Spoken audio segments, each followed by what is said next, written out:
But the majestic sadness referred to is only half the myth, its diurnal aspect and its moral reflection in our lives as finite creatures. There is lacking the nocturnal aspect and its mystic flowering in the infinite life of darkness.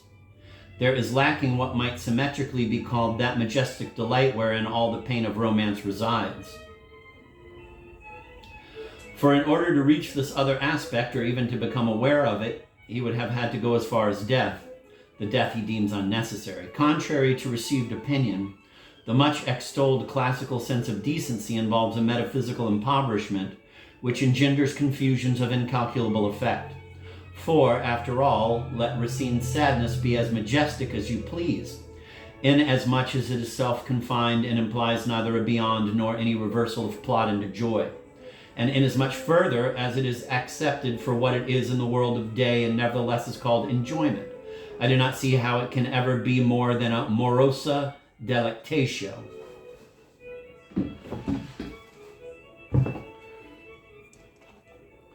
No doubt we are entitled to dispute the ultimate truth of the mystical, Manichaean belief at the root of the passion myth. Nonetheless, it must be admitted that the belief endows the drama and the ordeals of the lovers with a grandiose justification. If the lovers are infatuated with obstacle and with their consequent anguish, that is because the obstacle is death in disguise, and because death is the pledge of their transfiguration, of the moment in which what has hitherto been darkness will be revealed as absolute light. But Racine, in failing to go the length of death, constrains both us and himself to savor an essentially dubious sadness. The Eros of Cortesia claimed to release men from the life of matter by way of death, and Christian agape aims at sanctifying life itself. But Racine, in being content to represent passions excited and to produce the sadness in which he invites us to find an indefinite enjoyment, betrays a rather morbid acceptance of the defeat of mind and of the resignation of the senses.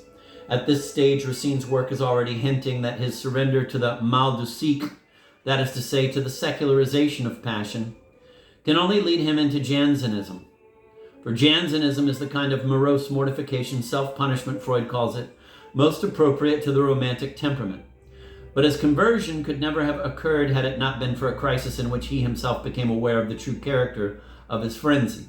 Phaedra marks not only a decisive moment in the poet's life, but also one in the transformations which the myth underwent in the course of European history. Phaedra, or punishing the myth. The death theme is omitted from Berenice by the operation of a moral censorship of unmistakably Christian origin. At this stage, Racine neither can be nor does he wish to be entirely clear-sighted, for then he would be compelled to reject that which he dares cherish only in his innermost heart without admitting to himself that he is cherishing it. But the shock of a passion which he conceived for some woman, very likely the actress Champmeslé, together with the first stirrings of a real faith, drove him, as if in his own despite and more wholeheartedly, and as if in... But the shock of a passion which he conceived for some woman, very likely the actress Champmeslé, together with the first stirrings of a real faith, drove him, as if in his own despite and more wholeheartedly than he had foreseen, to the limits of avowal. In Phaedra, death gets its own back. Yes, Racine was now aware that it is necessary for a tragedy to include bloodshed and death if it is about passionate love. However, he did not want death to be a transfiguration. He was now siding with day, and death could be no more than the penalty for his previous protracted indulgence. Passion, his own passion, is what he punishes when consigning the daughter of Minos to death, and passion is also his victim. Under cover of the ancient story, Racine penalizes himself twice over. First, by making the obstruction incest, that is to say, an impediment that is no admitting any... First, by making the obstruction incest, that is to say, an impediment there is no admitting any wish to overcome. Public inclination, to which Racine was invariably very attentive, continued to side with Tristan against King Mark, with the seducer against the deceived husband, but it could never have sided with an incestuous couple. Secondly, Racine penalizes himself at second hand by refusing to allow that Hippolytus should return Phaedra's passion.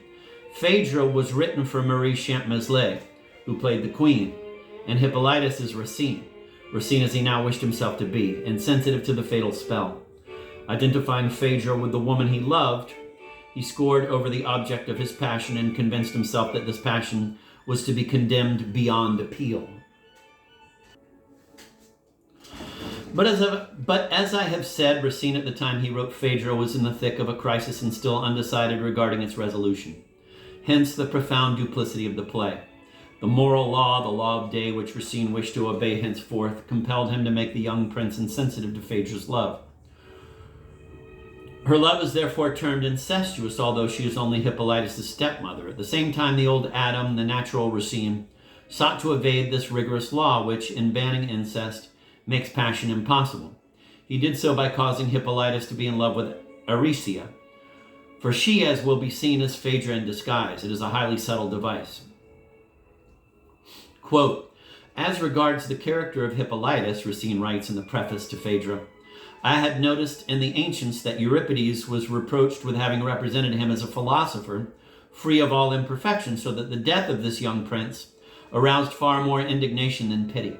I thought I ought to give him some frailty which should render him a little guilty towards his father, without, however, depriving him of any of that magnanimity thanks to which he spares Phaedra's honor and allows himself to be oppressed without accusing her.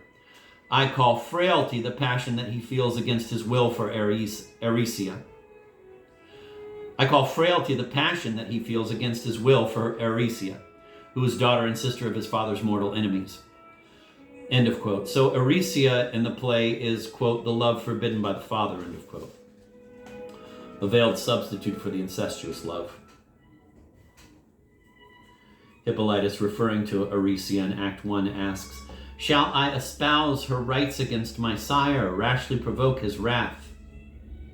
The translations are by R.B. Boswell, 1890.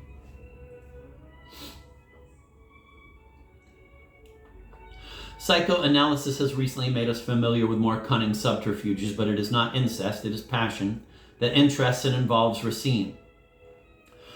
The other means he hit upon of referring to it in voluptuous terms, even while submitting to its being condemned, was that of the unimpeachable argument of the love potion. Here, as in the myth, destiny is made to relieve both the author and those who love of all responsibility. Here, as in the myth, destiny is made to relieve both the author and those who love of all responsibility. Quote, the gods, dear prince, if once your hours come, care little for the reasons that should guide us. End of quote. Phaedra, Act 1.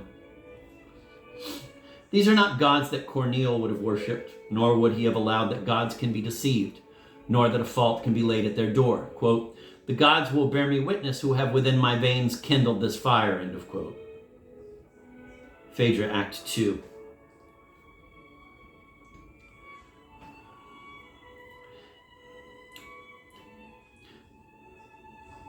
And here's the waiting woman, Onon, who speaks to Phaedra in the same strain as the waiting woman Bringane speaks to Isolde. Quote, you love, we cannot conquer destiny. You were drawn on as by a fatal charm. And that's from Phaedra, Act 4.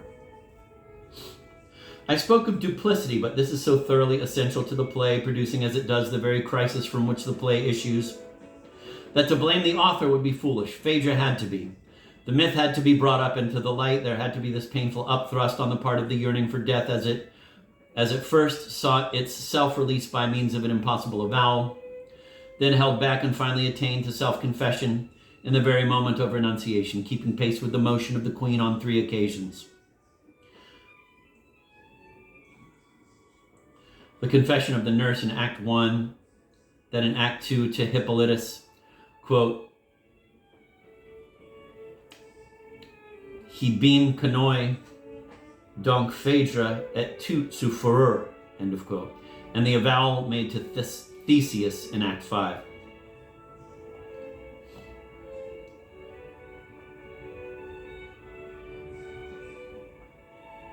All this had to be in order that passionate love might finally succumb to the norm of light. For in Phaedra, terrestrial day, for the first time since the rise of the myth in the 12th century, triumphs over the death of the woman lover, thus reversing the whole of the interaction in both Tristan and Romeo and Juliet. Death from mine eyes, veiling the light of heaven, this is a quote, restores its purity that they defiled. She dies, my lord. Would that the memory of her disgraceful deed could perish with her, end of quote. That's from Phaedra, Act 5. In spite of everything, in spite even of this last touch that Racine made into a piece of deceit, I believe he must have been sincere when in the preface to Phaedra he wrote, "This I can vouch for," this is a quote too, "this I can vouch for, that I never wrote a tragedy in which virtue was more plainly exhibited than it is here. The least faults are severely punished. The mere notion of a crime is regarded with as much horror as crime itself. The frailties of love are treated as real weaknesses. Passions are brought before the eye only in order to show how much disorder they cause." End of quote. This is far removed from the intention of, quote, exciting passions, end of quote, in order to gratify a desire for, quote, majestic sadness, end of quote. It is within sight of Port Royal. Racine, like Petrarch, Racine, like Petrarch, belonged to the race of troubadours who betray love for love. Nearly all of them ended up in religion, but let us notice a religion of retreat, perhaps as a final insult to intolerable day.